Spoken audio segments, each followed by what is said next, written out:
সুপ্রিয় দর্শক, আমি এশিয়ান টেলিভিশন ডিজিটাল প্ল্যাটফর্ম থেকে সরাসরি যুক্ত হয়েছি এয়ারপোর্টে। এখানে বাংলাদেশ জাতীয়তাবাদী দলের ভাইস চেয়ারম্যান কাইকুবাদ মোহাম্মদ মোফাজ্জল হোসেন কাইকুবাদ, উনি বাংলাদেশে 13 বছর পরে আসতেছে। এই উচ্ছ্বাসে ওনার নির্বাচনী এলাকার আপামর জনতা, তার সমর্থন, তার নেতাকর্মী এখানে ভিড় জমিয়ে তাকে এক নজর দেখা বা একটু সম্বর্ধনা জানানোর জন্য এখান থেকে রাত জেগে গতকাল লোকজন এসেছে। প্রায় 2500 গাড়ি নিয়ে মুরাদনগর থেকে এখানে তাকে সম্বর্ধনা জানাতে আসছে।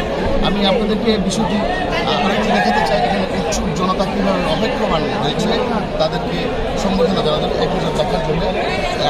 বিষয়টি আমি সরাসরি আপনাকে সংযুক্ত হয়েছি, আমি দেখাতে চেষ্টা করছি।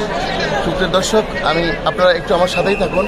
এখানে লক্ষ লক্ষ লোক রাত থেকে অপেক্ষা করছে এখানে কাইকুবাদ ভাইকে, এখানে তাদের প্রাণের নেতা